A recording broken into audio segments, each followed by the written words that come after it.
कोराडी कॉलनीतील रक्तदान शिबिराच्या प्रचार प्रसारासाठी शिवानीनं काही चित्र काढून दिली होती. तेव्हा माझी आणि धकाते साहेबांची पहिली भेट झाली. एक अत्यंत हुशार अभियंता, निर्भीड स्पष्टवक्ता अधिकारी अशी त्यांची कीर्ती अधूनमधून कानावर पडत होती. धकाते साहेबांशी माझा जवळून म्हणजे रोजचा संबंध आला तो कोराडी प्रशिक्षण केंद्रात ते मुख्य अभियंता म्हणून रुजू झाले तेव्हा. या काळातील त्यांचा कार्यकाळ अत्यंत प्रभावी व परिणामकारक होता. त्यांच्या कामाचा वेग, निर्णय क्षमता, धाडसी नेतृत्व, सहकाऱ्यांबद्दल आदरभाव बाळगण्याची वृत्ती व वरिष्ठांशी वागतानाचा स्पष्ट वक्तेपणा यामुळे कोराडी प्रशिक्षण केंद्र परिसराचा अक्षरशः कायापालट झाला. याच कार्यकाळात केटीसीमध्ये अनेक उपक्रम राबवले गेले व केटीसीच्या गुणवत्तेत वृद्धी झाली. सेवानिवृत्तीनंतरही त्यांचा माझ्या वाढदिवसाच्या दिवशी फोन यायचा व ते अत्यंत आस्थेने एखाद्या मित्राप्रमाणे बोलायचे.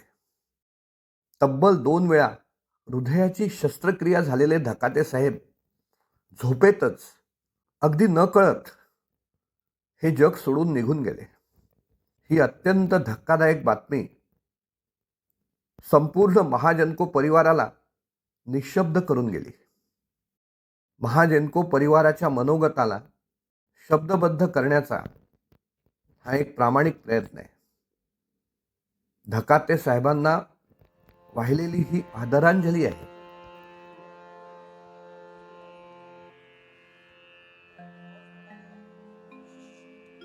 दिलीप धकाते साहेब एक ध्येयनिष्ठ, कर्तव्यतत्पर, निष्कलंक अभियंता.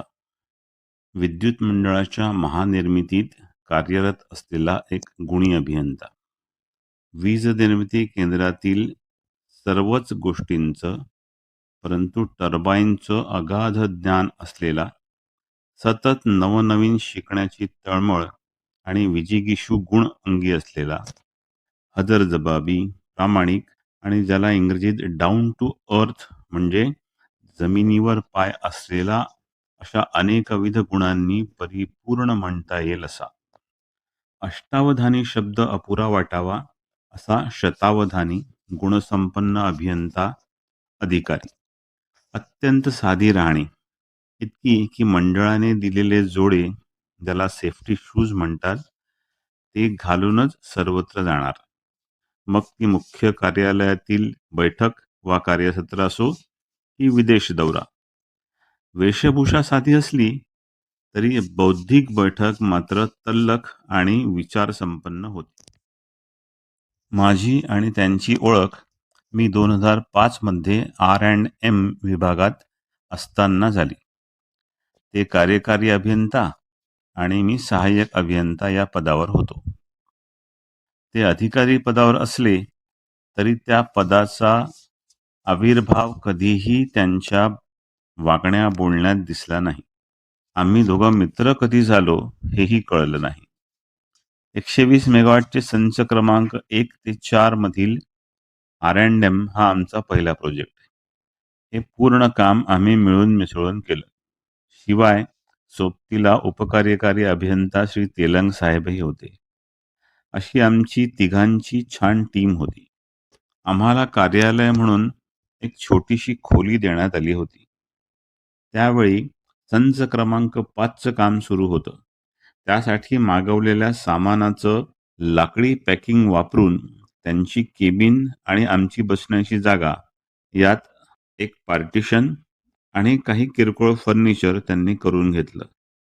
हा एक काटकसरीचा नमुना म्हणता येईल. R&M प्रपोजल पूर्णत्वास आलं होतं.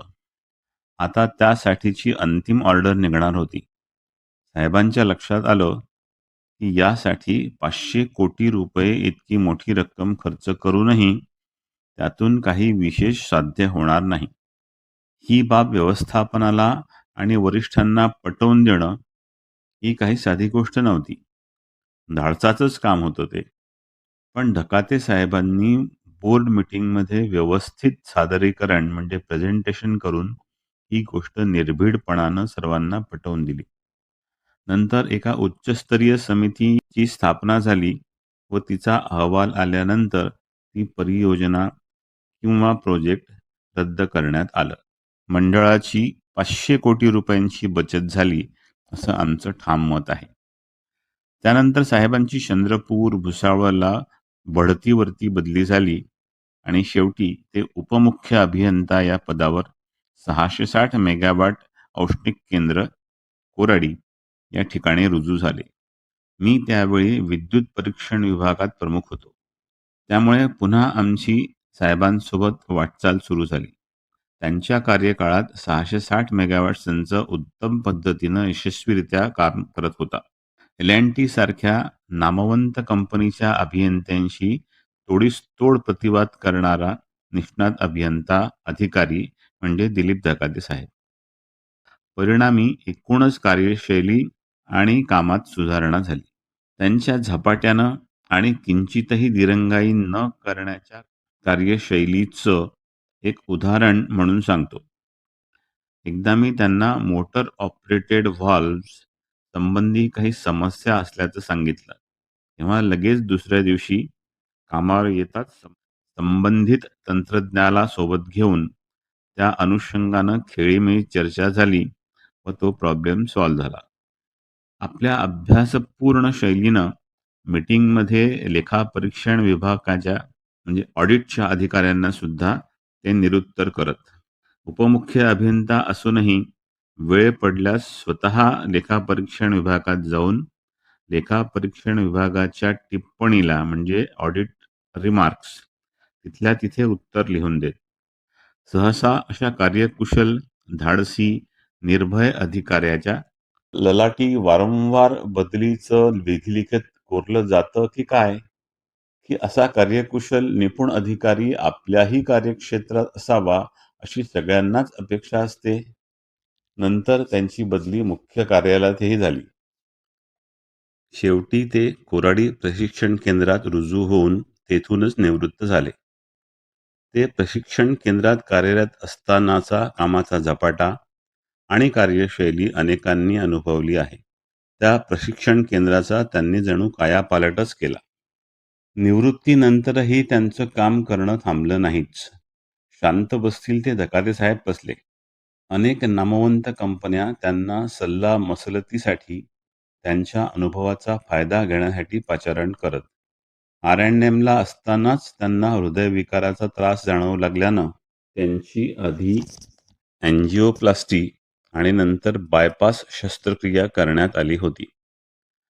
अशाही परिस्थितीत ते तितक्याच धडाडीनं काम करत होते. त्यांच्या कामात किंचितही खंड पडला नाही. त्यांचा आणि माझा संवाद सातत्यानं सुरू असे. आणि एके दिवशी फोन आला, धकाते साहेब इज नो मोर. धकाते साहेबांच्या शेजारीच आमचे एक जवंजारे नावाचे निवृत्त तंत्रज्ञ राहत. त्यांनीच धकाते साहेबांना दवाखान्यात दाखल केलं. अत्यंत धक्कादायक, क्लेशकारी वार्ता होती ती. तितकीच सुन्न करणारी. मृत्यूनंतर देहदान करण्याचं महान काम त्यांनी केलं. मृत्यूपश्चातही ते कुणाच्या तरी उपयोगात आले. शेवटच्या दिवशी दिवसभर मी त्यांच्याच घरी होतो.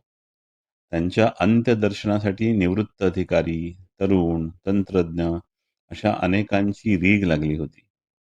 तेव्हाच मनुष्याच्या आयुष्यभराच्या कर्तृत्वाची प्रचिती येते, साक्ष पटते. असे आमचे धकाते साहेब अचानक आपल्यातून निघून गेले. जो आवडतो सर्वांना तोची आवडे देवाला या उक्तीचा प्रत्यय देऊन गेले. ईश्वर त्यांच्या कुटुंबियांना हा आघात, हे दुःख सहन करण्याची शक्ती देवो हीच प्रार्थना. एवढंच. आपल्या कामावर निस्सीम श्रद्धा असलेला, निस्पृह, समर्पित अधिकारी हरपला. असा सुहृद, सच्चा मित्र पुन्हा होणे नाही. भावपूर्ण आदरांजली. दीपक राऊत. सेवानिवृत्त मुख्य अभियंता दिलीप धकाते यांचे नुकतेच निधन झाले आणि महानिर्मिती परिवार एका बुद्धिमान व तंत्रकुशल व्यक्तिमत्वाला मुकला ही भावना दुःख देऊन गेली. मला आठवतंय, धकाते चंद्रपूरला टर्बाईन मेंटेनन्समध्ये कनिष्ठ अभियंता म्हणून रुजू झाले. प्रथम दर्शनी एक अतिशय साधे, सरळ, काहीसे भोळे असे व्यक्तिमत्व.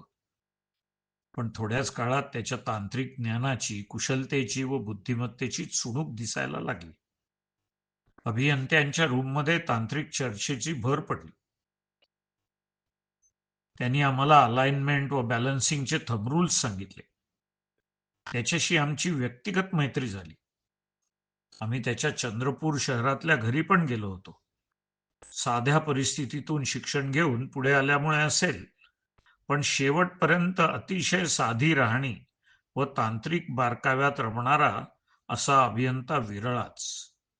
किती गोष्टी आठवत आहेत.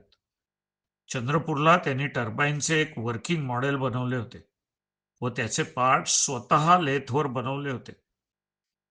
नंतर अगदी मुख्य अभियंता झाल्यावरही धकाते आधी होते तसेच सरळ, स्वच्छ व कामामध्ये मशगूल राहिले. मीटिंग निमित्ताने नाशिक, उरण, मुंबई इथे गाठीभेटी होत राहिल्या. त्यांची ट्रेनिंगला बदली झाली. निवृत्तीनंतर आपली कंपनी काढून त्यांनी स्वतःला सतत कार्यरत ठेवले होते. त्यांची बायपास सर्जरी झालेली होती, पण कामामध्ये रमणारा हा अभियंता अकालीच हे जग सोडून गेला. 3 मुली व कुटुंबियांवर झालेला आघात सोसण्याचं बळ परमेश्वर त्यांना देईलच, हा विश्वास आहे. महानिर्मितीमधील सर्व अधिकारी, अभियंते, कामगार, कर्मचारी यांच्यातर्फे भावपूर्ण श्रद्धांजली व नमस्कार.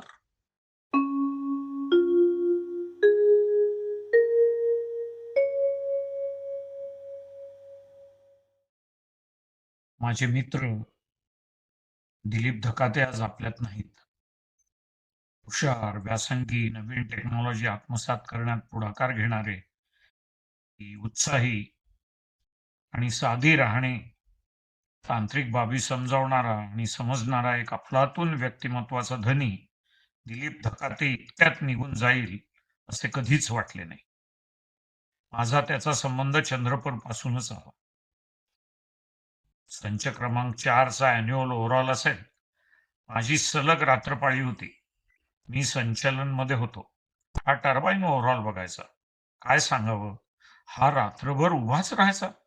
3 वाजता, 5 वाजता उभाच. रात्र संपून दिवसाला सुरुवात, पण गडी मात्र काम काम आणि काम. बरं का, 3 नंतर बाकीचे निघून जायचे तेव्हा टर्बाईन फ्लोअरला आडवे पडलेले, पण हा मात्र उभाच. 1-2 वेळा हा घरी गेला नाही, तर याची पत्नी प्लांट मध्ये आली आणि साईनाथ साहेब, खटावकर साहेब यांच्याकडे याची तक्रार सुद्धा केली होती. मी ऑपरेशनला होतो. स्टड आणि फ्लॅंज हिटिंग तसंच रोटर हिटिंग हे प्रकार त्यांनी मला समजावून सांगितले. तेव्हा तिथे एका पीसीआर इन्चार्जला स्पष्टपणे बोलला की तुम्ही सिनियर आहात, पण साहेब तुम्ही चुकीचं ऑपरेशन करताय आणि शिकवताय. आणखी एक आठवण, आमच्या मित्राच्या बजाज स्कूटरला वारंवार प्रॉब्लेम यायचे. त्याची फॅमिली 2 आठवड्याकरता नागपूरला होती. ही संधी साधून क्वार्टर खाली हे भाऊसाहेब आले घरी. मी समोर राहायचो. चला इंजिन उघडू. गडकर, बोपशेट्टी, खंडू पाटील, बस उघडलं इंजिन आणि केलं 7 दिवसामध्ये काम ओके. काम करताना मस्त झापायचा. मला तू फक्त पार्ट्स धुणे आणि सामान बरोबर ठेव एवढंच कर, कन्फ्यूज करू नकोस. खरंच जिनियस. माझ्याकडलं खराब फुटलेलं घड्याळ घेऊन गेला आणि दुरुस्त करून त्यांनी त्याच्या घरात लावलं. आम्ही दोघेही 92-93ला व्हीआरसी मध्ये एमटेकला ऍडमिशन करता नागपूरला बदली घेतली. ऍडमिशन पण घेतली. मी ग्रॅज्युएशन तिथूनच केलेले असल्यामुळे मला कोर्स कोऑर्डिनेटरची भीती वाटली. मी सोडलं. पण हा पठ्ठा हा सगळ्यांना पुरून उरला आणि व्हायब्रेशन सारख्या कठीण विषयामध्ये मास्टर्स केले. भारी पटला मास्तरांना. एक आठवण 2008 मध्ये जुन्या संचाची हीट रेट वाढवणे तसेच एनर्जी ऑडिट याची मीटिंग प्रकाशगड इथे होती. सुब्रत रथो हे एमडी होते, अत्यंत हुशार. त्यांना कोण काय बोललं, कोणाला किती माहिती आहे हे सर्व ते ओळखून होते. कोराडीचं प्रेझेंटेशन मुख्य अभियंता साहेब यांनी केलं, पण दिलीप मध्ये मध्ये मदत करायचा. शेवटी तुम्ही कोण, काय करता असं म्हणाले ते, आणि मग म्हणाले की तुम्हीच करा प्रेझेंटेशन. आणि मग दिलीप बद्दल बोलले की शेलार साहेब, राऊत साहेब, आपल्याला अशा लोकांची गरज आहे. त्या मीटिंगला श्री हरणे साहेब सुद्धा होते. जेव्हा कोराडी येथे सीपीआरआय टीम मी एनर्जी ऑडिट केलं होतं, दिलीपनी त्यांना भंडावून सोडलं होतं. असा हा माझा मित्र, तर्री, तेल, तेलकट समोसे, आलू बोंडे खाणारा, कोणालाही सहज मदत करणारा, साधा निर्मळ मनाचा मित्र आपल्यापासून निघून गेला. कसं व्यक्त होऊ काही कळत नाहीये. नमस्कार.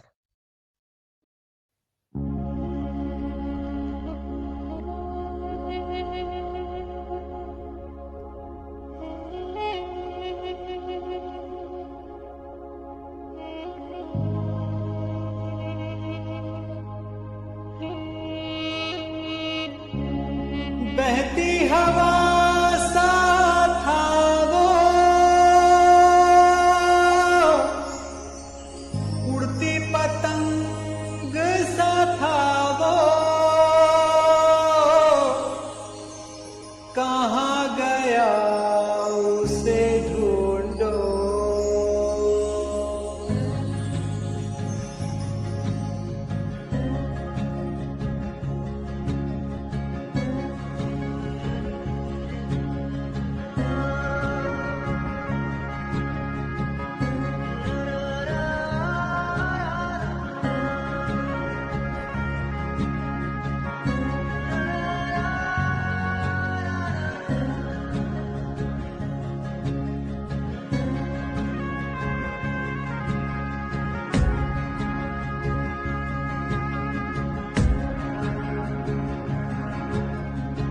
बहती हवा सा था वो,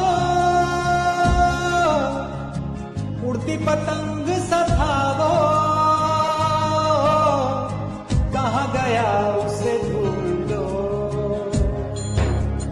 ओ हमको तो राहें चलाती, वो खुद अपनी राह बनाता, गिरता संभलता मस्ती में चलता था वो।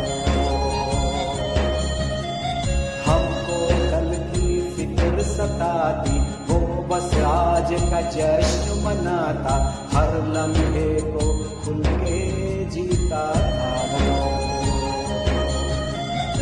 कहाँ से आया था वो, छुके हमारे दिल को, कहाँ गया उसे ढूंढो।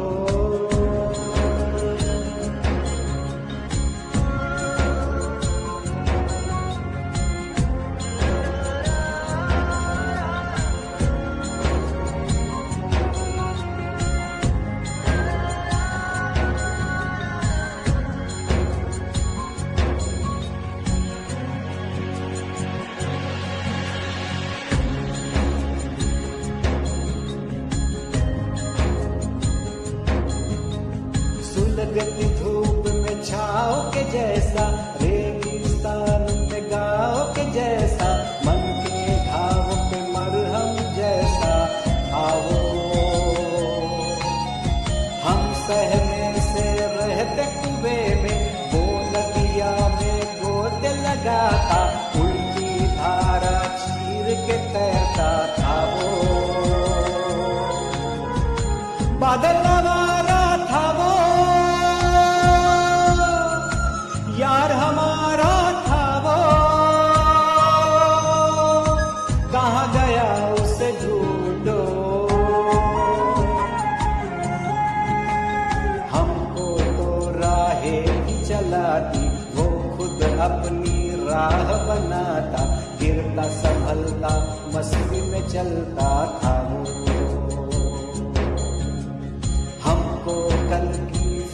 सताती, हो बस आज का जश्न मनाता, हर लम्हे को खुल के जीता था वो। कहाँ से आया था वो, छुके हमारे दिल को,